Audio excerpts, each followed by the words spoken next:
जमीन पर कब्जे के आरोप को लेकर दो पक्षों का विवाद तब और गहरा गया जब पुलिस ने एक पक्ष के ऊपर पुलिस टीम पर हमला करने के आरोप में एक परिवार के 3 महिला व 3 पुरुषों के ऊपर मुकदमा दर्ज किया, जिसमें 3 लोगों को आरोपी मानते हुए पुलिस ने जेल भेज दिया।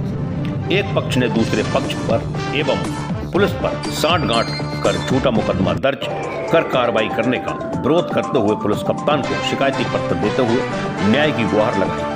यह पूरा मामला थाना प्रेमनगर क्षेत्र के अंतर्गत महावीरन मोहल्ले का है। शिकायती पत्र में एवं पीड़ित परिवार के बड़े बेटे धर्मेंद्र के लगाए गए आरोपों के अनुसार महावीरनपुरा में उनकी पुश्तैनी जमीन है, जिस पर वहां रहने वाले एक दबंग किस्म के व्यक्ति की नीयत खराब है।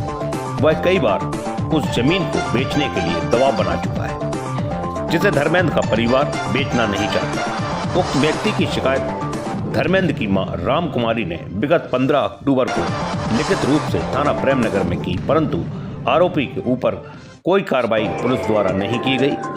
धर्मेंद्र का आरोप है कि उक्त व्यक्ति द्वारा पुलिस को उल्टा उसकी जमीन पर कब्जा करने का शिकायती पत्र दिया गया, जिस पर पुलिस ने विगत 1 नवंबर को कार्रवाई करते हुए भारी तादाद में पुलिसकर्मी उनके निवास पर पहुंचे और जमीन बेचने का दबाव बनाया, परंतु उनके मना करने पर पुलिस ने सभी के साथ मारपीट की। जब 10 वर्ष की एक बच्ची ने इसका वीडियो बनाया तो उसके साथ भी पुलिस ने मारपीट की और उसका मोबाइल छीन लिया। मौके से पुलिस ने धर्मेंद्र के भाई प्रिंस और देवेंद्र तथा धर्मेंद्र के 17 वर्षीय नाबालिग पुत्र को अपने साथ ले गई और कार्रवाई करते हुए उन्हें जेल भेज दिया। धर्मेंद्र का कहना है कि घर की महिलाओं पर भी पुलिस ने कार्रवाई की, जबकि प्रिंस की पत्नी किडनी की पेशेंट है और 4 वर्ष से उनका इलाज चल रहा है। वह पुलिस पर हमला कैसे कर सकती है?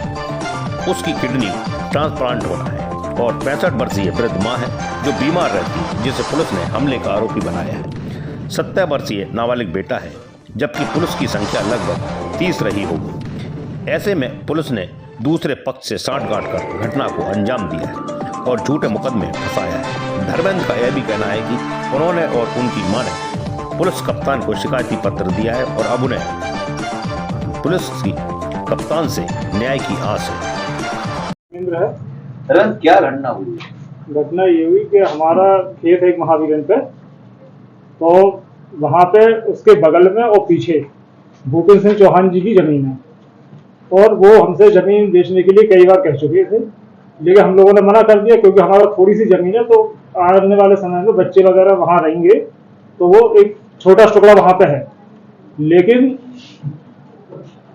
इन्होंने क्या किया कि वहाँ पे बुलडोजर वगैरह चला के कब्जा करना शुरू किया, जिसके लिए हमारी माताजी 15 तारीख को SHO जो नवाबाद प्रेमनगर थाना है वहाँ पे एप्लीकेशन देके आई, तो उन्होंने टाल दिया। उसके बाद 16 अक्टूबर में हम लोगों ने उसको IGRS कर दिया, लेकिन पुलिस ने कोई कार्रवाई नहीं की और वो मामले को वैसे ही छोड़ दिया। ये लिख के निस्तारित किया कि राजस्व का मामला है, हमसे कोई मतलब नहीं है।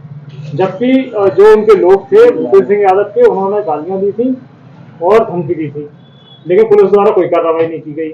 उसके बाद 1 नवंबर को मुझे दिल्ली जाना था व्यक्तिगत काम से। उस दिन इन्होंने रात में भूपेंद्र सिंह और इनके लोगों ने वहां पे जाली लगा दी और जब उनसे पूछा गया तो उन्होंने बोला कि अब देखो हम तुम्हारे साथ करते क्या है। उसके बाद शाम के लगभग 4:30-5 बजे की बात है, जैसा घर वालों ने बताया था कि पुलिस आई, जो कि 3 गाड़ियां थी, जीप और 8-10 मोटरसाइकिल, जिसमें करीब 30-35 पुलिस वाले थे। आने के बाद उन्होंने बोला कि भाई तुम लोग जो है जमीन जब ठाकुर साहब कह रहे थे उन्हें दे क्यों नहीं देते? तो हमारे जो घर के लोग थे उन्होंने मना किया कि भाई हमें जमीन नहीं बेचना है।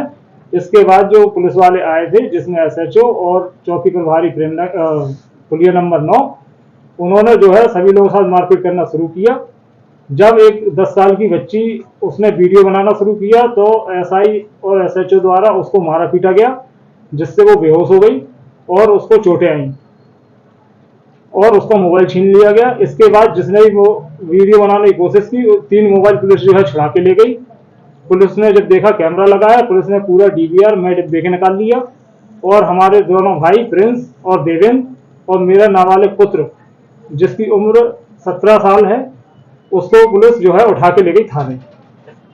उसके बाद अगले दिन उन्हें जो है भूपेंद्र सिंह चौहान के उसमें जेल भेज दिया लेकिन फिर मामले को और या भूपेंद्र सिंह जी के कहने पे उन्होंने एक मुकदमा ये लिखा कि भाई हम लोग जो है हमारे साथ मारपीट हुई है और उसमें जो है ये लोग एक्यूज्ड हैं या ये लोग अपराधी हैं। लेकिन जो जिन लोगों को उसमें नाम दिए गए उसमें एक हमारी बहू है, छोटे भाई प्रिंस की पत्नी, जिसका किडनी का पिछले 3-4 साल से पीजीआई में इलाज चल रहा है और उसे किडनी ट्रांसप्लांट करवाने की सलाह दी है डॉक्टर्स ने, लेकिन अभी किडनी मिल नहीं पाई। 3-4 लोगों ने जांच करवाई है कि जो है हम देने के लिए तैयार हैं, लेकिन वो अभी हो नहीं पाया है और वो अभी प्रेग्नेंट भी है इस समय वर्तमान में। उसका नाम दिया हमारी माताजी, जिनकी रीढ़ की हड्डी का इलाज चल रहा था और वो बीपी की मरीज है, लगातार उनका इलाज चलता है, दवाइयां खाती हैं, जिनकी उम्र 65 वर्ष है, उन्हें भी जो है इसमें अपराधी बनाया गया। अब सोचने वाली बात सिर्फ इतनी है कि 3 महिला और 3 पुरुष, जिसमें से एक नाबालिग बच्चा है, 30-35 पुलिस वालों के साथ ऐसा कैसे कर सकता है? ये पूरी कहानी है। आगे क्या किया फिर आपने? कहीं और आगे अधिकारियों को शिकायत की? हम दिल्ली में थे, उसके बाद हम जो है वहां से लौटे जब तक हमारे भाइयों को जेल भेजा जा चुका था। उसके बाद माता जी ने एक एप्लीकेशन जो है पुलिस को दी और उनकी सबकी डॉक्टरी भी करवाई गई, जिसमें चोटें डॉक्टर साहब ने लिखी हैं कि इनको इतनी इतनी चोटें आई हैं। बच्ची को एक्सरे के लिए लिखा है, लेकिन शायद उसका पता नहीं एक्सरे हो पाया कि नहीं, क्योंकि पुलिस के आतंक के डर से वो लोग पता नहीं कहाँ पे हैं और हमारी बात भी नहीं हो पा रही है।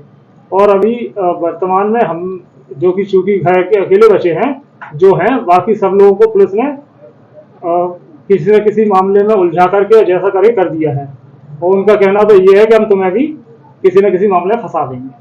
अब आगे क्या कदम उठाने जा रहे हैं? अभी तो हमने डीआईजी साहब को लिख के दिया कि भाई मेरी जान को पुलिस से खतरा है और मेरी जान की और जीने के अधिकार की सुरक्षा सुनिश्चित की जाए, ये हमने इतना किया है।